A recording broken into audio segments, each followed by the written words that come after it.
I never made it, but I know what it takes. I'm motivated by a mix of emotion. Okay, so let us move ahead with today's topic. So today we are going to be talking about searching and what are the different ways in which you can actually perform searching.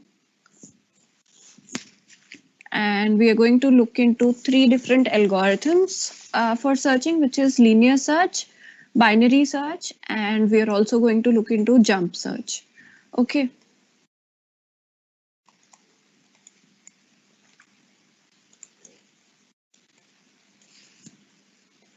So searching, as you already know, is basically finding out a particular element. So we are going to be talking of arrays here. We are going to be using the array data structure in order to search. And we are going to be specifically doing it for integer arrays. So yes, let us move ahead with that. Let us look into linear search first.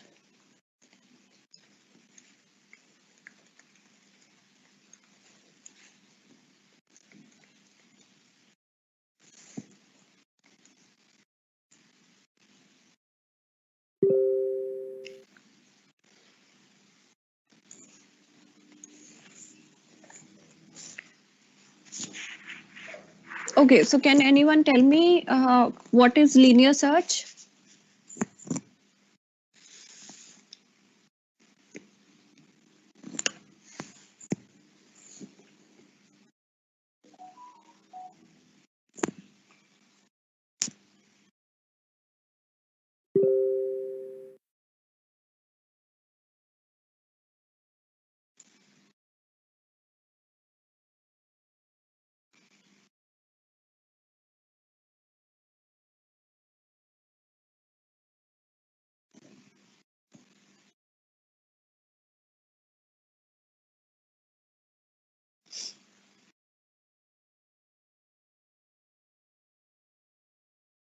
So am I not audible to everyone?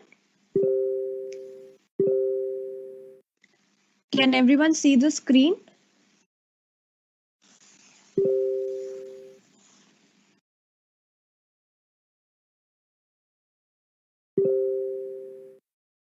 Yes. So I think others can see the screen. So Pushkar, maybe check your internet connection once. Okay, so they're saying that linear search is basically sequential search. Yes, correct. Comparing elements in linear order, correct. Yes. So, yes, since a lot of you know about this, let us look at an example and then we are going to go ahead and look at the algorithm of how can you perform linear search. Okay. So let us consider, for example, we have, let us say, an array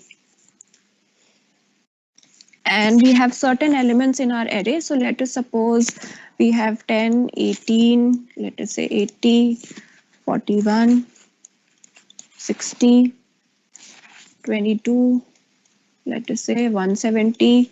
Okay.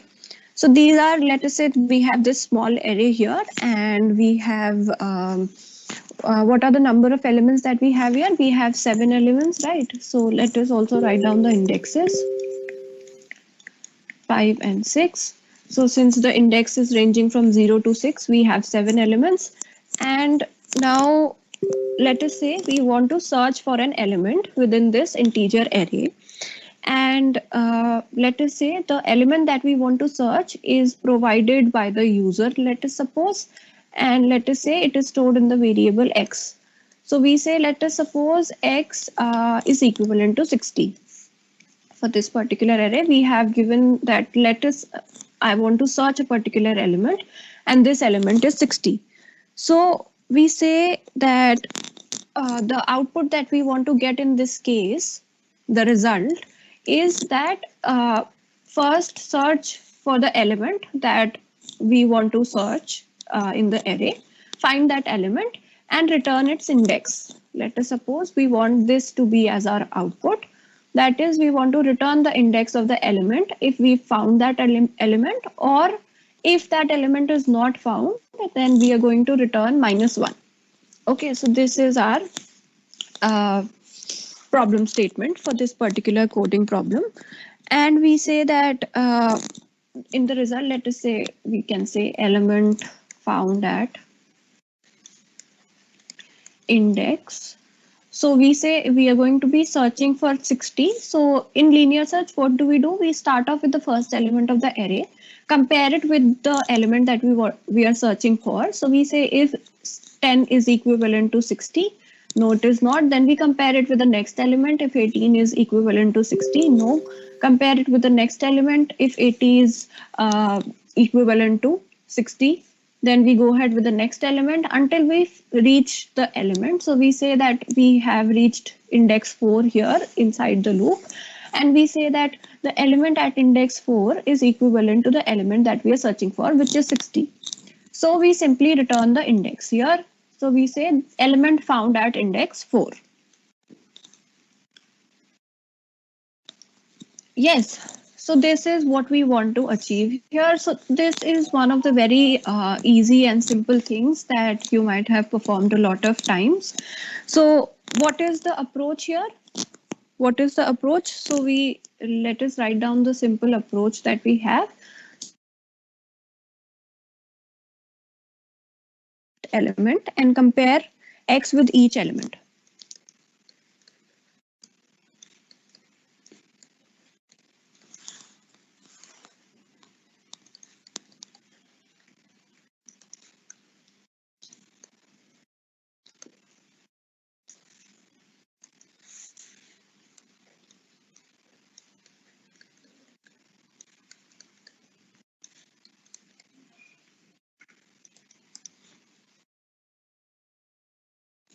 Okay, so we start off from the first element of the array, compare with each element, and we say that if x matches, then return the index. Otherwise, if we reach to the end of the array and we do not find the element that we are searching for, we return -1, right? So this is the simple approach that you can follow. And what are you going to do in this case? You simply run a loop and traverse the array element by element.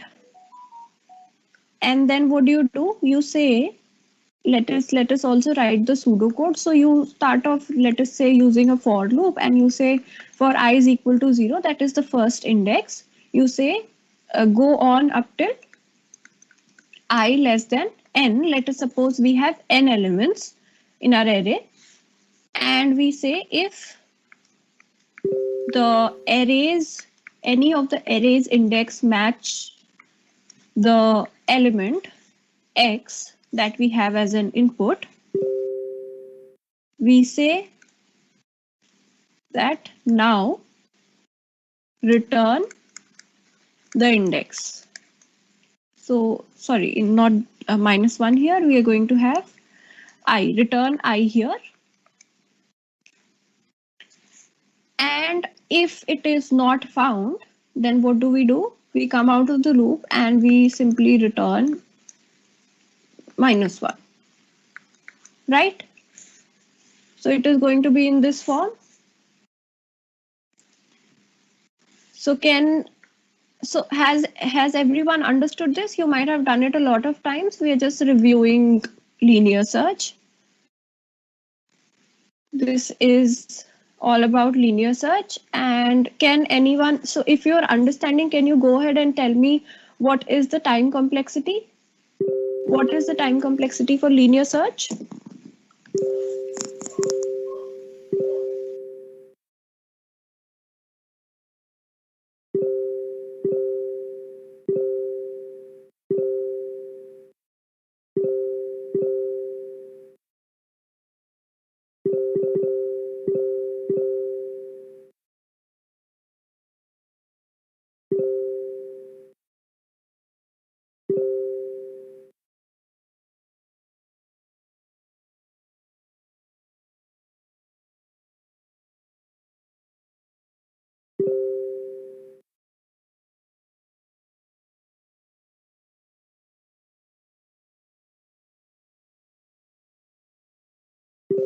Yes.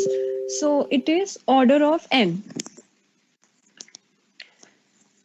So a lot of you are answering on the group. That's great. We say that it is, the time complexity here is,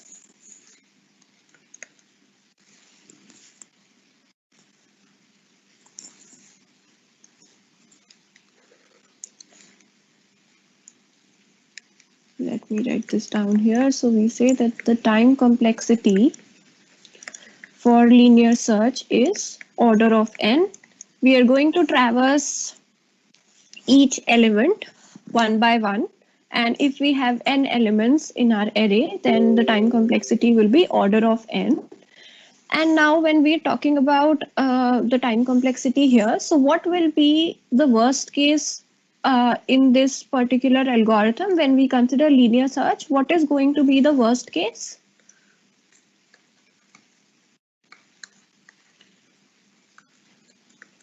So the worst case here will be that you are going to have the element that you want to search for at the end of the array, right? So say suppose you've been given a big array and you want to search for an element. So the worst case will be that the element will be at the end, which is at the last index, right? So you start searching from the beginning, and but your element is at the last index. So that is going to be the worst case.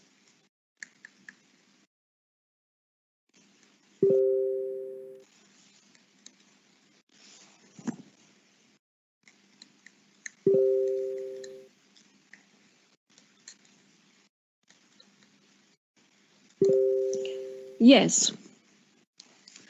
So now, because of this particular case, we have the time complexity as order of n.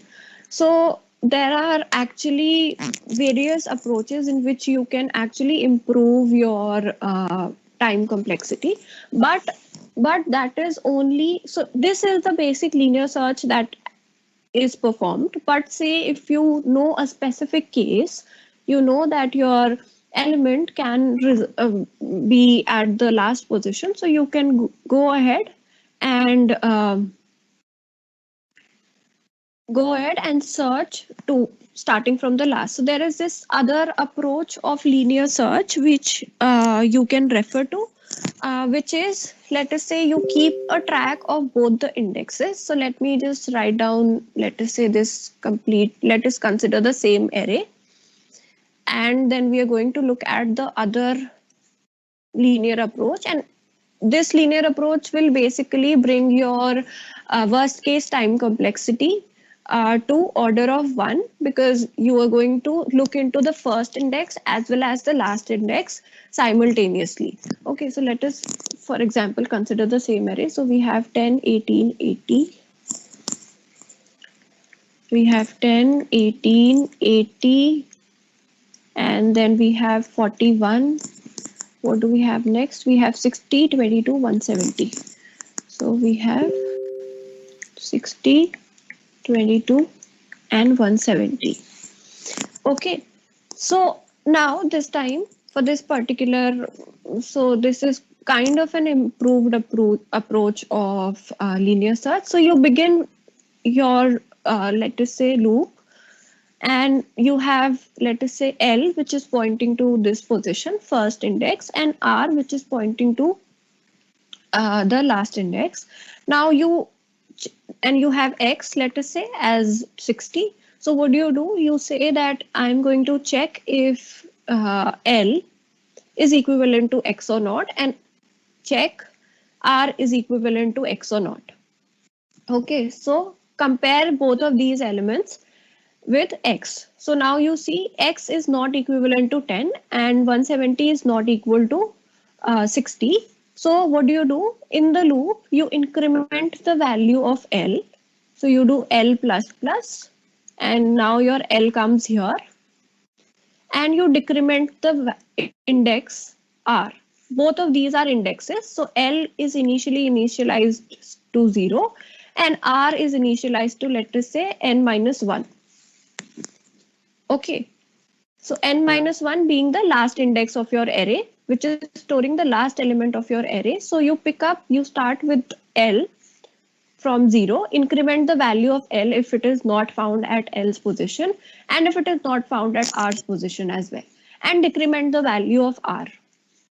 So you keep on doing this until you find your element. And if say suppose you do not find your element, so in that case you are going to return -1. Got it? So is this also understood to everyone? Shall we look ahead and look at the next algorithm, which is binary search?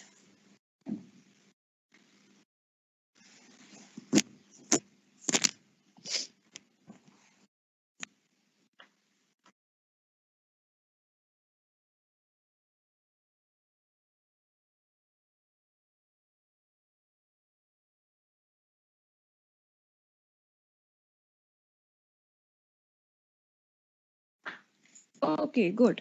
So what will happen in this case? In this case, it is going to move ahead like this. So if say suppose your element is at the last index, then you can find it at order one time if it is at first index or if it is at last index, right?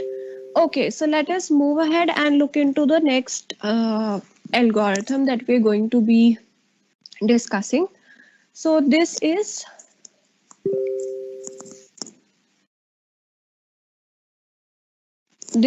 binary search.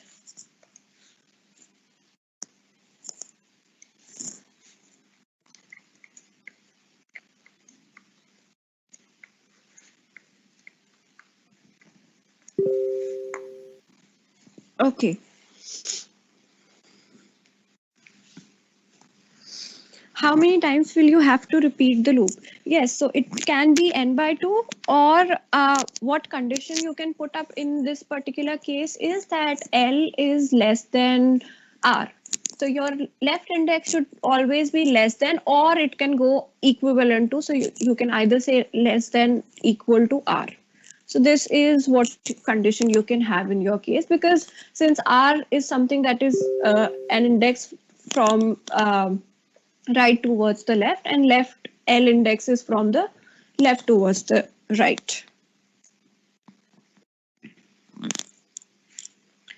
Yes. So let us talk about binary search now. So what happens in binary search? Can anyone tell me? And also, can anyone of you tell me what is the prerequisite for performing binary search? What is it that we assume in binary search?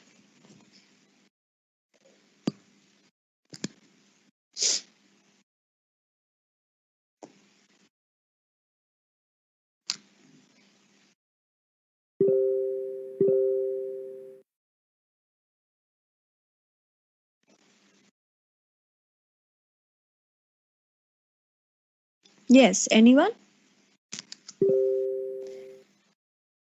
Sorted loop. No, the loop is not sorted. The array is sorted. Yes. The elements of the array are sorted. Correct.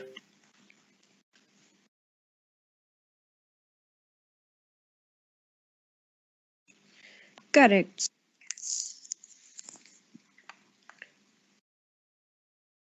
Let us move ahead and let us consider an array, for example, and let us then move ahead and discuss how binary search algorithm works, and then we are going to write down its algorithm. Okay. So let us consider, for example,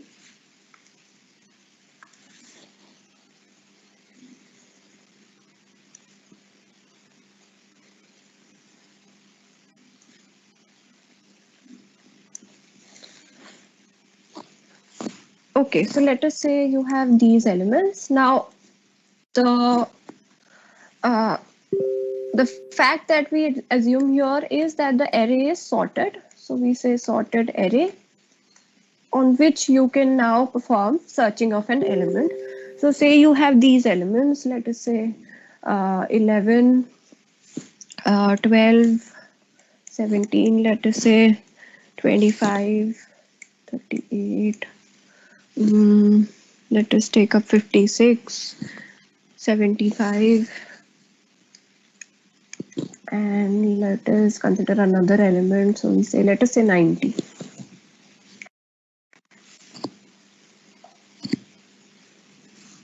Okay, so we have these elements. Let me also write down the indexes.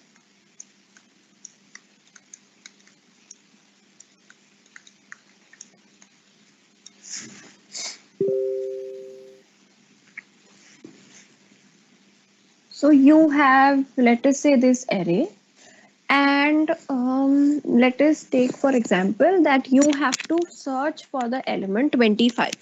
So the element that you're looking for here is, let us say, x is equal to 25. So how do you start off? You say that let us consider that I have been given a sorted array, which this is. If you see here, this is a sorted array, and now you say that I want to search for an element which is x is equal to 25, and I am going to begin by going to the middle element of the array. So you go to the middle element of the array, and you say that I am going to compare my element that I want to search for with the middle element of the array.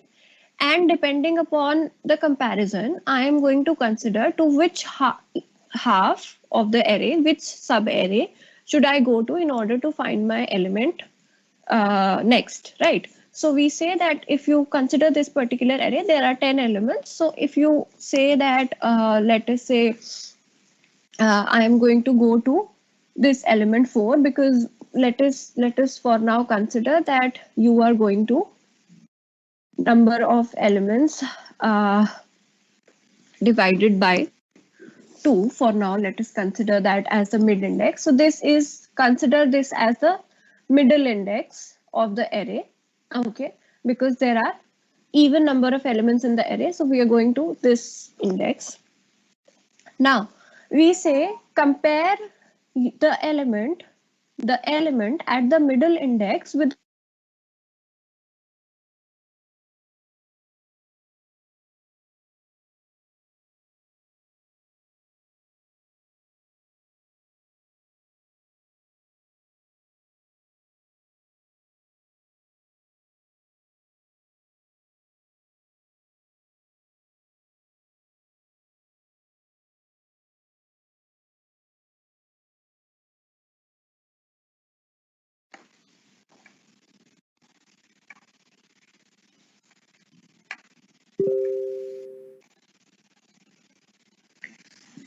okay. So I was saying that we are going to compare this element 17 with, which is at the mid index, with the element that we are searching for. So I compare 17 with 25, and then I say that since you see that the element which is, so we consider this as, let us say, a of mid.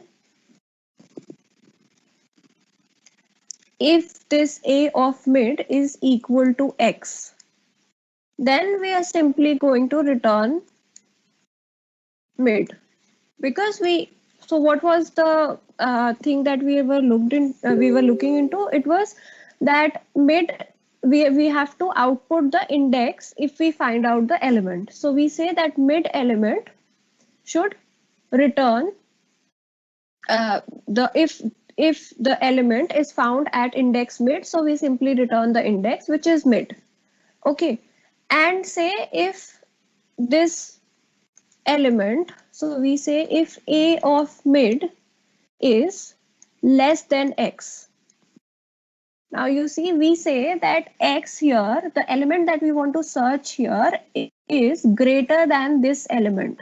You see, 25 is greater than the element at a of mid, right? Is greater than this. So we know that all the elements which are going to be greater than the middle element are going to be towards the right. है ना? All the elements that are going to be greater than the middle element are going to be towards the right. So we say I am going to now search for the element only in this half of the array. Only in this half of the array. because I know that all the elements which are less than 17 are going to be towards the left, and all the elements greater than 17 are going to be towards the right. And my element that I want to search for is also greater than 17. So I'm going to search only this half of the array and leave out this.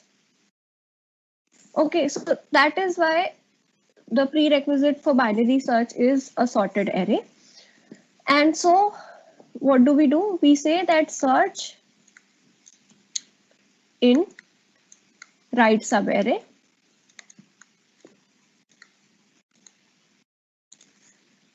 and if, let us say, a of mid is greater than x, now we know that the element that we want to search for is less than the middle value, so I'm going to search in the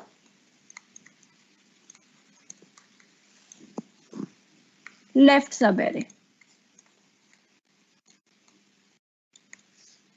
Okay,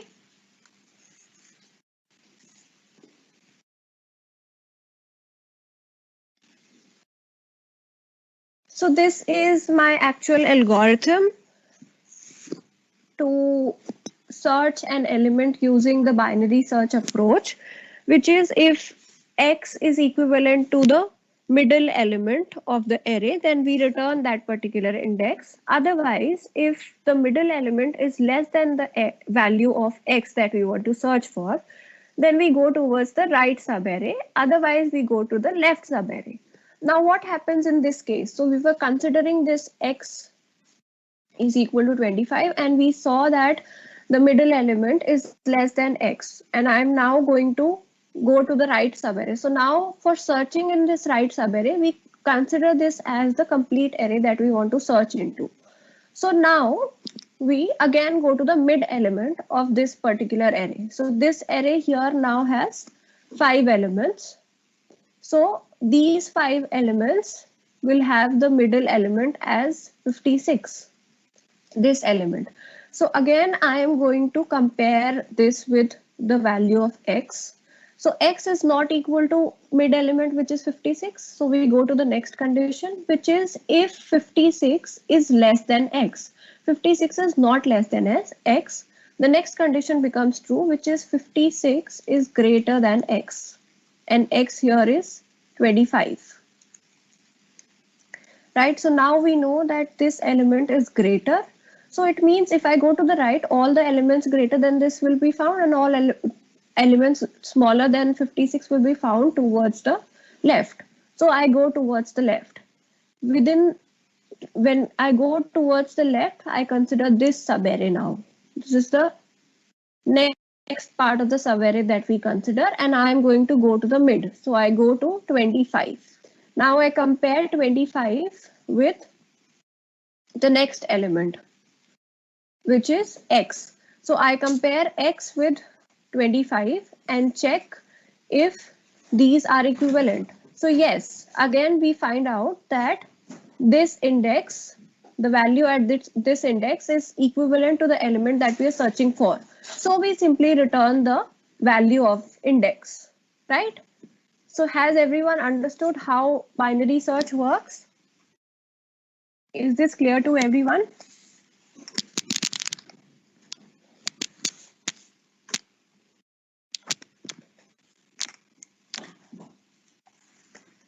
Any doubts, anyone?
Okay.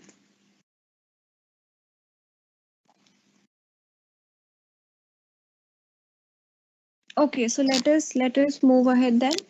So we talked about binary search. Now we also talked about linear search. So all of you be able to write down the code for this?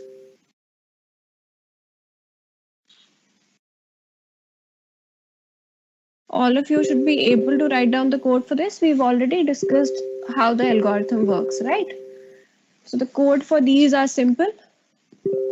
Your homework for today will be coding these approaches, which is linear search, binary search, and also search that we are going to be discussing. Okay, good. So let us move ahead then. Let us look into the third uh, algorithm that we want to see, which is say jump search.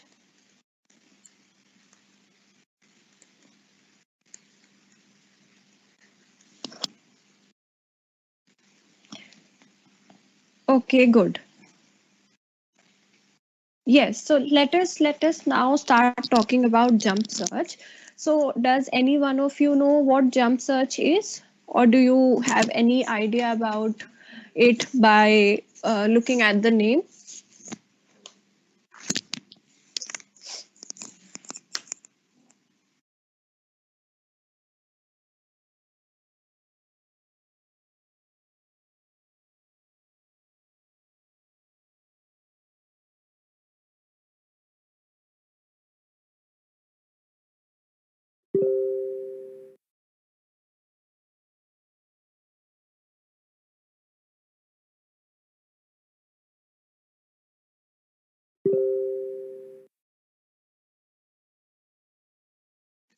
Okay, so let us looks like you have only okay, so there are people who know about jump search. Okay, so there are others who don't. No problem, we are going to look into it. So we say like jump search, uh, like binary search. In this also we consider our input to be sorted. Okay, so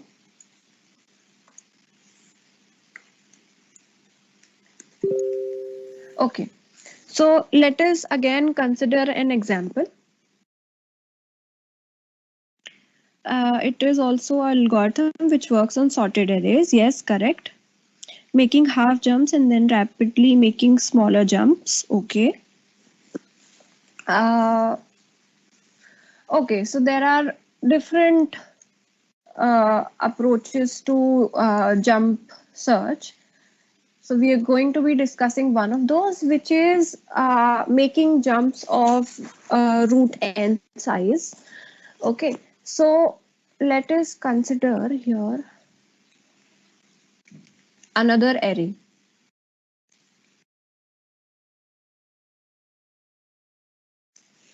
Okay, so let me write down the elements now.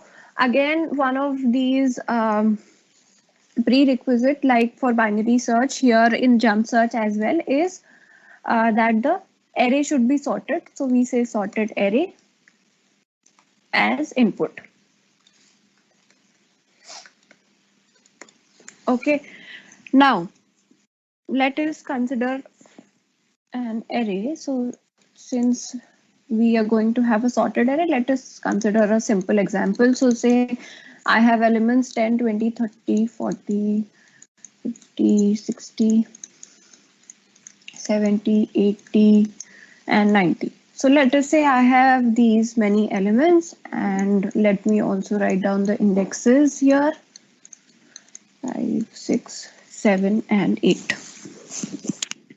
Okay, so we say that let us suppose the element that we want to search here is 60.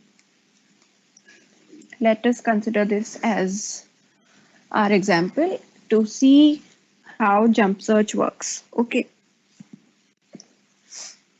so now uh, let us see how you're going to divide the array.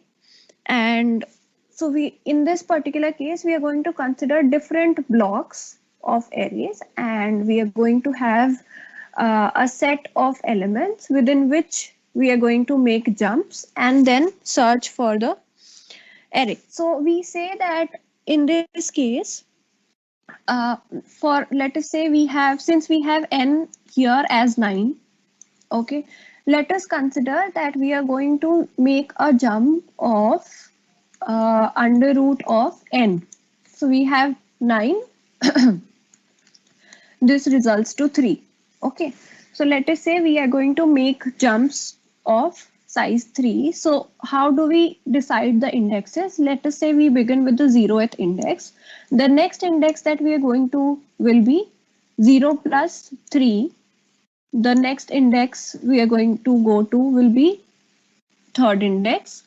After third index, we add again under root n here, which is 3 plus 3 results to 6. So we go to sixth index. Then we add 3 here. This results to index 9, but 9 is not index in our example. So we consider these 3 indexes, and then we are going to jump. Okay. So what do? We say start from the 0th index and compare 0th index with your element. Okay, so I start from the 0th index. I compare if this element is equivalent to this element here, which is that is the element that we are searching, which is 60. So 60 is not equivalent to 10, right? 60 is not equivalent to 10. So we make a jump and we go to index 3. Okay. Now we've gone to index 3. We are going to search if 40, compare, which is if 40 is equivalent to 60. Now 40 is not equivalent to 60. So we go ahead and we jump to the next index. What is the next index that we have? The next index is 3 plus root of n, which is 6 here.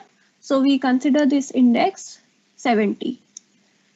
Now we see that 70 here is not equivalent to 60, but it is greater than 60.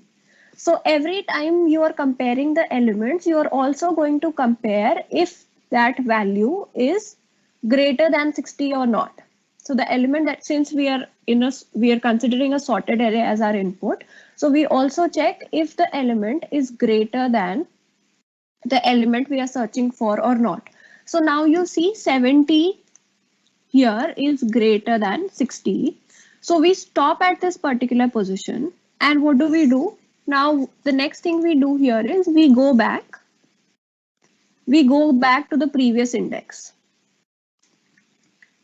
We say that I am going to go back to the previous index because I have come too far and the element that I have currently is something which is greater than the element that I'm searching. So I go back to this index, the previous index, and I say now from this index onwards till the next index, till here, the index that you had, I am going to linearly search the array. So it is kind of a combination here.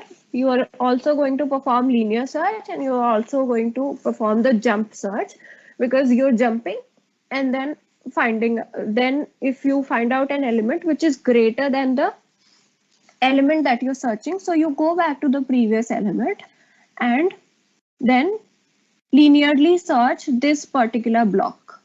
So the first block you had was this 0, 1, 2. The next block is 3, 4, 5. The other block is 6, 7, 8. Okay, so you simply do this here and search. Now you linearly search. So you compare 40 with the element that you want to search for, which is 60. So you say no, it is small. So you go ahead with the next element. Now in the next element you check if 50 is equivalent to 60. No. Again, you go ahead and check with the next element, which is 60. So you compare if 60 is equivalent to 60. Yes, it is. So you simply return the index which is corresponding the element which you have just compared, and it is equivalent to the element that you are searching for. Now, if say suppose the element that you were searching for was 55. So what will happen in this case? In case of 55, you go back from here, from you similarly do this. You start off with 10, this first index, then you go to index 3, compare, go to index the next index. Here you have element 70. You see that 70 is greater than 55. So you go back to index 3 where you have 40 and you start linear search. So you start linear search, you compare if 40 is equivalent to 55, no. If 50 is equivalent to 55, no. If 60 is equivalent to 55, no. So you have completed the block, and in the block you did not find this particular element. And you do not need to go ahead from 70 because since the array is sorted, all the elements which will be greater than this particular element will be towards the right. So you do not need to search the rest of the array. You simply search in that particular block and return the index. So this is kind of block searching. The first thing you do here is you find out the block in which you can find your element and then do linear search. Okay, so is this clear to everyone? Has everyone understood jump search?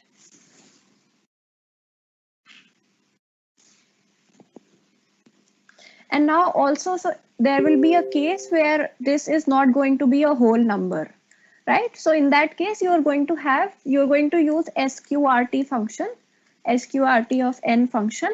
And using this function, you're going to find out the square root. So whatever integer this results to is going to be your block size. And then you're going to work in multiples of these. So say if you had 16 elements, let us suppose in your array, so you start off with n, which is equivalent to, let us say, under root of 16, which is equivalent to 4. Okay, this is 16.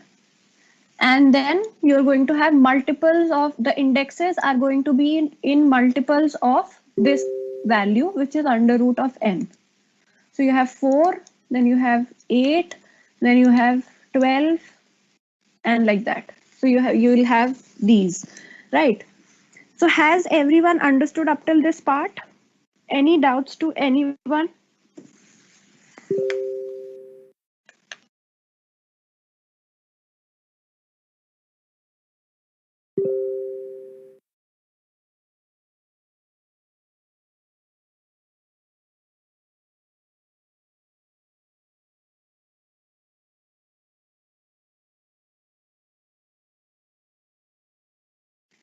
Yes, so if the value of n is equal to 10, then also it is going to be 3. You're going to consider sqrt n. It is going to result to 3 point something, but you're going to consider the integer only.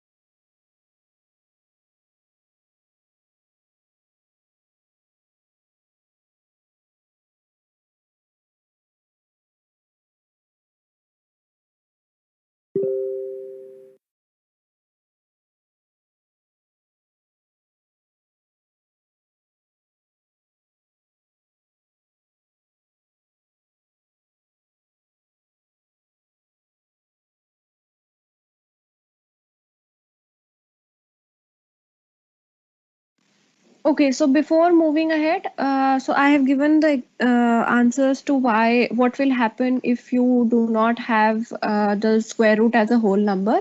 You're going to consider the minimum of it, whatever is the whole number part of it. And okay, so before moving ahead, let us also look at what is the reason behind selecting this size of root of n. Let us also look at this reason. Why do we consider root n? So before I move ahead and talk about this, can anyone tell me why do we uh, consider all why do we in jump search in this particular approach where we consider blocks of size under root n, why do we consider only under root n and not any other size for our block?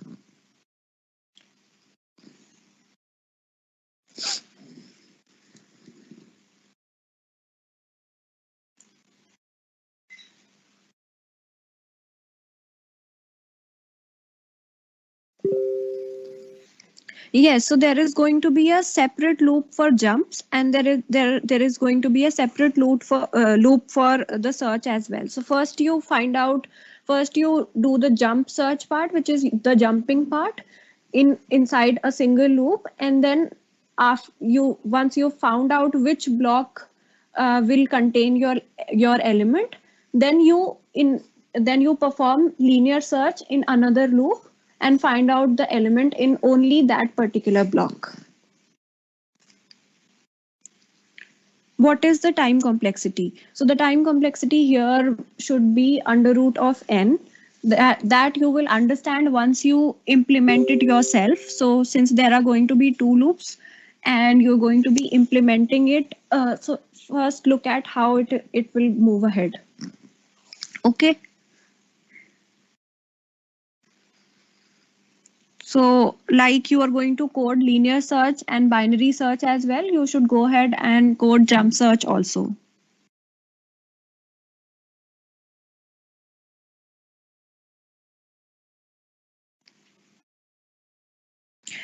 Reason of square root n is probably to take each subpart equal. So, okay. So that we are able to create a maximum number of equal segment jumps. Okay. What will we do in case n is not perfect square root? I have already answered that question. You're going to consider only the whole part when you consider sqrt of n function. Okay, so let us also look at this here. Why do we need to consider and we consider square root of n size? So let me just change the color.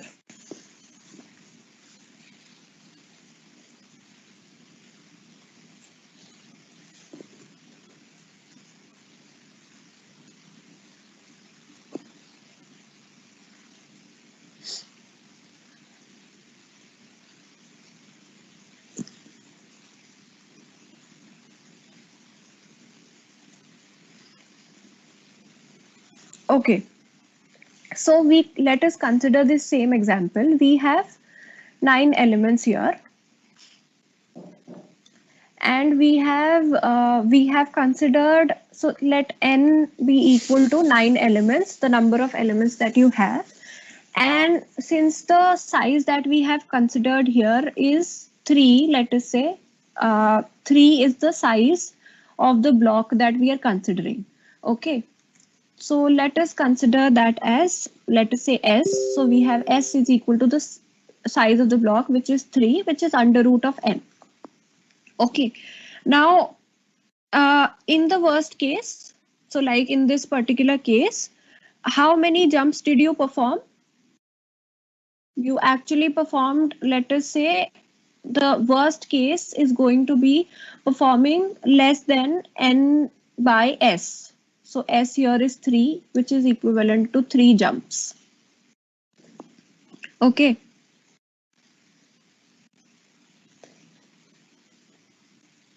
Here we have performed 2 jumps, 1 and 2.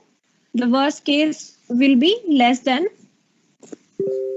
n by s jumps, right? So after we do that, after let us say we have done this, we have performed some certain number of jumps.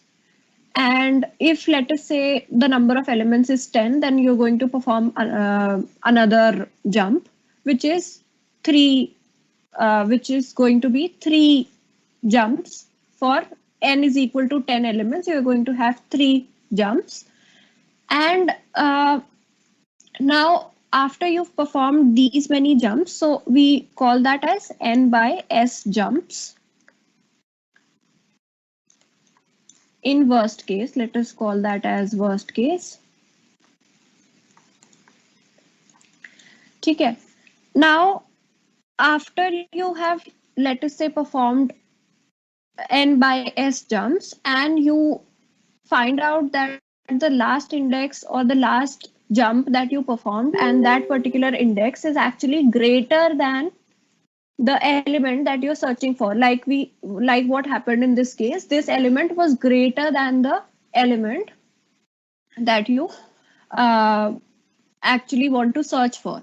So in that case, what do you do? You go back to the previous element, the you reverse the last jump, go back to the previous index, and when you go back to the previous index, then you perform linear search. So for linear search, how many elements do you compare? So let us say this element you have already compared to this particular index. When you jumped the first time here, you compared your element to this index, right? So now when you jump back, if you want, you can, or if you do not, then you can also say that I'm not going to perform this comparison. So what do? You compare with the next element and go on up till this block when you start from the block of the next index. Okay, so you are going to search linearly these two elements. So you say that I'm going to compare m times in linear search.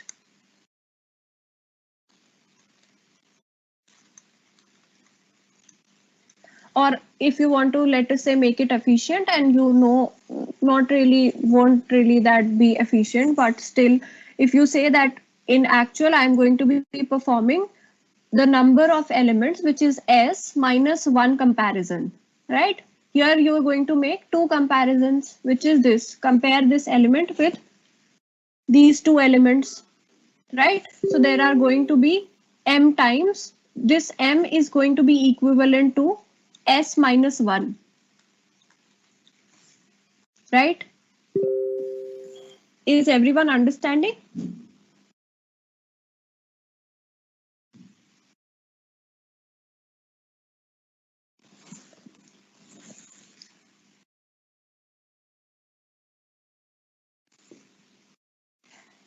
Has everyone been able to understand up till this part? The number of jumps in worst case is n by s, and the number of times that we compare in linear search is going to be s minus 1.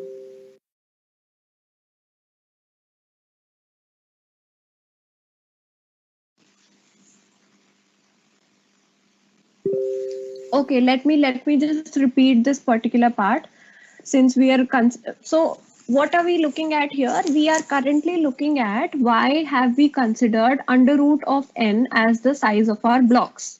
Okay, so we are finding out the reason for this. So we say that we are going to, let us say, consider this particular array, and we are going to see how many jumps do we need to perform in the worst case. So we say in the worst case, we are going to perform n by s jumps. What is n? N is equivalent to the number of elements that we have, and s is equivalent to the size of each block. So size of each block is 3 for this particular array, and number of jumps will be n by s. Okay, so this is about number of jumps. Now we say that, say suppose in the worst case, what happens that you jump to a particular position, you have made n by s jumps, and you find out that the element, like in this case, what happened, the element at this particular index, when we made the last jump, the element at this index was greater than the element at here, basically the element that we are searching. So if the element is greater than the element that we are searching, what do? We go back, make another jump. So we go back, make another jump, and what do? We say that I am going to now perform linear search. So in linear search, how many comparisons do you have to do? In linear search, you will have to make size minus one number of comparisons. Okay. So once you make size minus one number of comparisons, and how do we come to this size minus one? So if you say you have a block of size 3 and you say that I have already compared to this element 3 previously, and now I have only two elements which are remaining that I want to compare with the element that I am searching for in this block. So you say that I am going to perform in the linear search S minus one number of comparisons. So consider this as S minus one. Sorry. Instead of writing this, S minus one times in linear search. Okay. So once you do that, you say that the total number of comparisons in the worst case are going to be, so you say total number of comparisons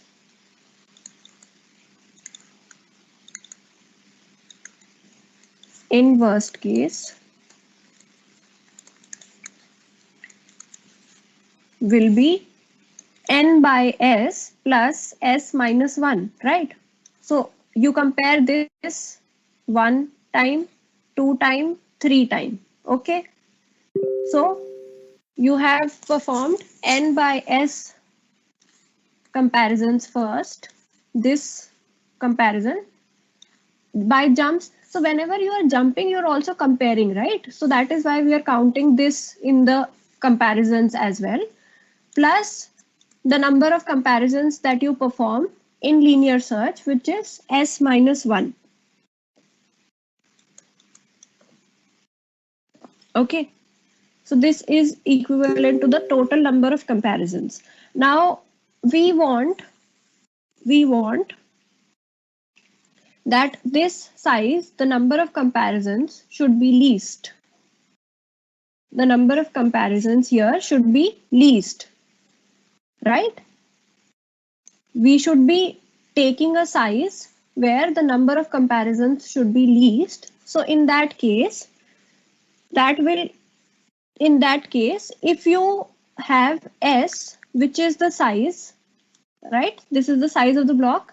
If the size of the block is equivalent to under root of n, only then the number of comparisons will be least. So that is why, now you understood, that is why we say that the size that we have considered here for jump, or the block size that we consider, is under root of n, because the total number of comparisons will be minimum only if the value of s, which is the size of the block, will be under root of n. Okay, has everyone understood this?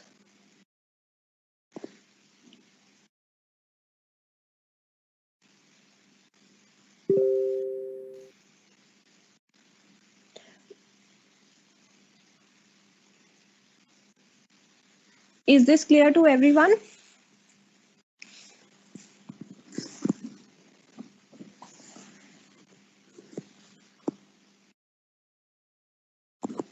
Okay, good. What if the search element is in the position of 10, 40 or 70? Then you're simply going to return. But here we are talking about the worst case in order to find out the size of the block. What is the optimal size of the block? Okay, so this is all about jump search. So if any one of you have any doubts in linear search, binary search, or even jump search, then get your queries in the group, and I'm going to take up those queries. Now you should all be able to code these problems, which is right. So your homework for today is going to be to write down the code for linear search, binary search, as well as jump search.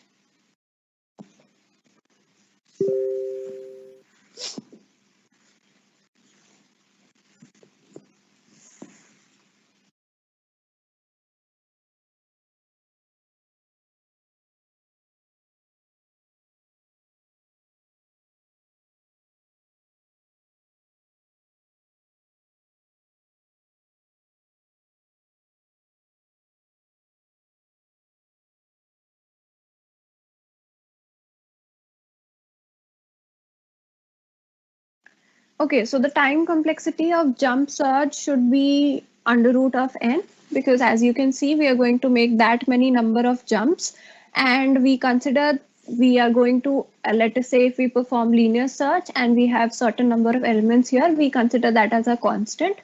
So the loop, so once you write down the code, you'll understand it more clearly that how it is coming out to be order of under root n in the worst case.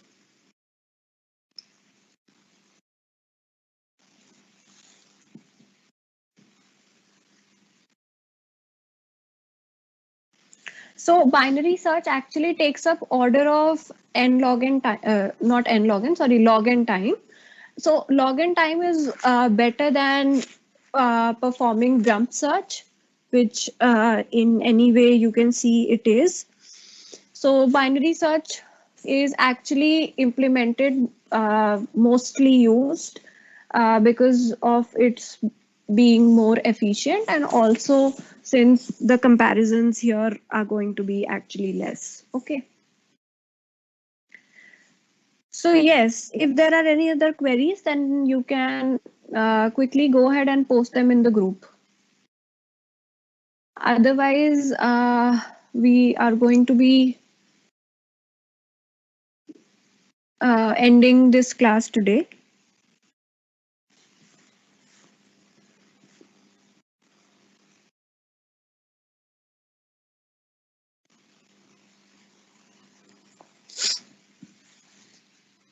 Also, so yes, before we end, I would also like to say that a lot of you have been worrying a lot about the tests that we are giving you. So the Hacker Earth tests that are the links that are provided to you are, so they're also for your basics, obviously, to for you to get into the practice part of the code, but it is majorly for you to understand that how can you actually attempt coding exams online, and to make you familiar with online compilers and coding environment which is provided online.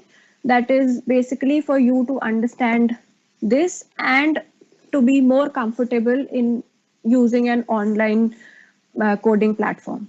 Okay, so that is the major part. If you're able to solve the question, well and good. If you're not, you shouldn't worry so much about it. Just go ahead, look at the logic.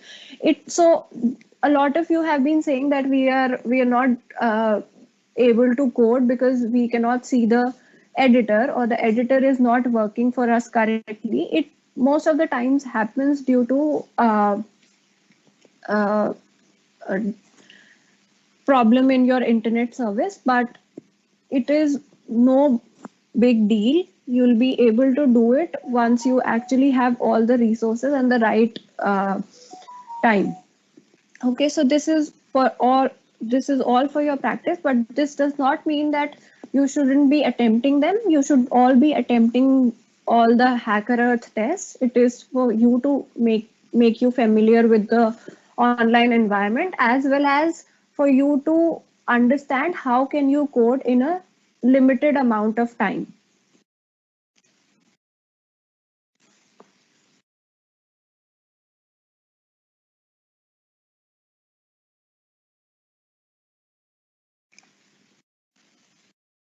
Instead of taking square root n, can't we take a jump of 2?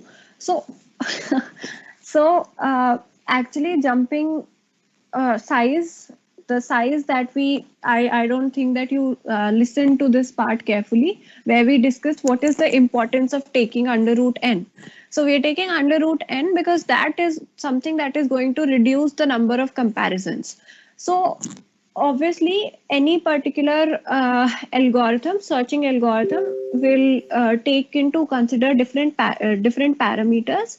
So one of those is how many comparisons does it perform. Okay, so if we want to, let us say, reduce the number of comparisons, then under root of n is something that is going to actually make the number of comparisons less. So if you, let us say, make a jump of 2, so after every 2 elements, you are going to be comparing the element these many number of times. Obviously, there are going to be cases where your algorithm, which is making a jump of 2, is going to be efficient. But in most of the cases, we say that since we want to reduce the number of comparisons, so and under root n is a good uh, block size that we can consider to reduce the number of comparisons. So that is why that is something that is considered here. Okay, when and where do you have to submit the OpenCV project? So it is obviously going to be online, but we are going to be discussing about that as well. But surely it is not going to be today. It can be towards the end of the bootcamp, or maybe since I can see that a lot of you are still with the progress in the project, and a lot of you are facing issues. So we are not going to really have it on today, not today, but very soon. So yes, you should all go ahead and keep doing that.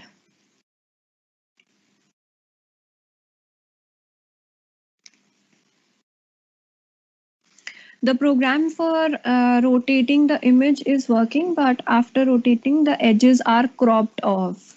Yes, so this is something that you might have seen. I wanted you to notice this yourself and see about what the actual function does, what the actual inbuilt function does. So go ahead. It is going to be, obviously it is going to be considered since you've reached this far and you have found out the actual function and how it is implemented in terms of rotating an image. But obviously there are going to be more points if you find out how it is going to happen that the edges are not cropped off and you actually get the rotation of the original image. Okay, so yes, there are going to be points if you reach this far, but more points if you can find that out as well. Okay. Will there be any Java classes during the bootcamp? No. So there are not going to be Java classes. As I said in the beginning, we are going to stick to two languages, which is C and C++ for now. Okay, so you want me to explain binary search again? Let us quickly go through binary search again. So you have you have been given this array here. And in binary search, what do you do? So you have an element that you want to search for. And for that particular element, you are going to go to the mid of the element, the mid of the array, and compare that particular element with the element that you're searching for. Now, since the array is sorted and you already know that all the elements which will be greater than the mid element will be towards the right, and all elements which will be less than the element will be towards the left. Okay, so what do? You say that I am going to now be considering that if my element that I am searching for is greater than the middle element, then I am going to consider the right subarray only. And in the right subarray, in this subarray, I am going to again perform binary search and search for this element. If it is less than the middle element, then I am going to search for the left subarray and leave the right subarray as it is, and vice versa. So for this case, if you see 25 here and you are searching this element 25 and you have compared it with the middle element, so you go here and now you perform searching again, you perform binary search again. So you go to the middle element of this particular array that you have and compare again with the element that you're searching. So when you compare these two elements, you see that 56 is actually greater than the value x. So what do? You say now this is since greater than the middle element is greater than the value that I have. So I'm going to search in the left subarray.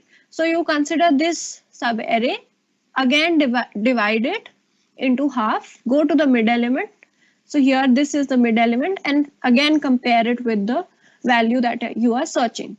So in this way, you're going to divide your array and search for the element and its index. Okay.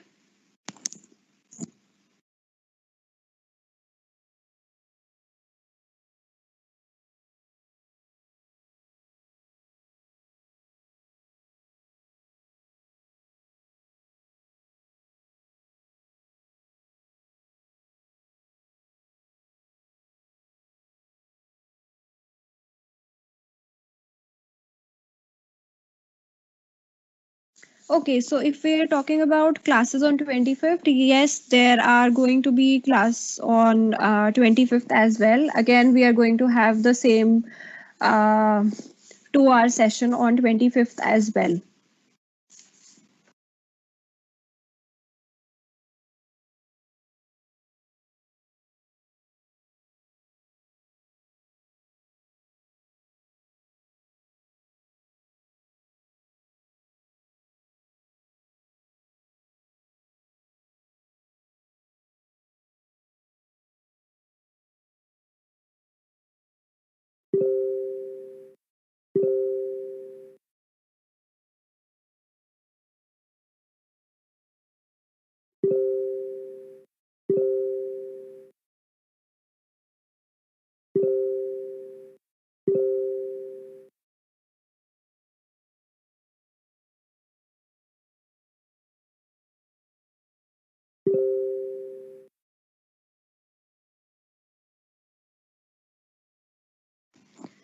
Okay, so one of you wanted to look at the logic for 10 elements. So, let us say, consider you have another element here, which is, let us say, 100. So your indexes will be going on up till 9. Now, you for 10 elements, again, when you consider under root of n, there will be three, the value of square root of n is going to, out to be 3 if you consider only the integer part of it, that is the whole number. So the next jump that you make in this case will be to 9.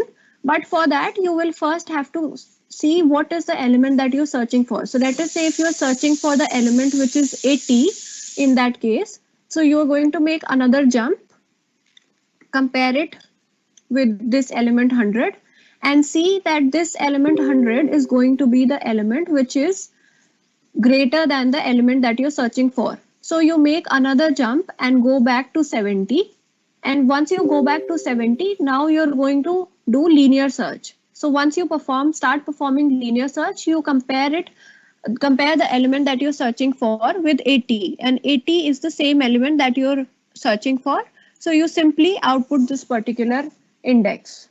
Okay, so that is how jump search is going to work for 10 elements. It is still going to consider the block size as 3 because once you do square root of n, which is square root of 10, it is going to come out to be 3 point something, right? So the same, it is only going to consider the whole number part and not consider the decimal point. So it is going to work in this way. Okay, which searching algorithm is the best? So if you consider binary search, it is going to be the best for a sorted array. But say if you do not, so that totally depends upon what is the kind of the input that you have. So if you do not have a sorted input, then it is going to be linear search because it is only going to require order of n. If you consider binary search and your input array is not sorted, then you will have to first sort it and then move ahead. Okay. Okay, so thank you everyone. Let us meet in the next class. In the next class, we are going to be looking at some application based questions from searching.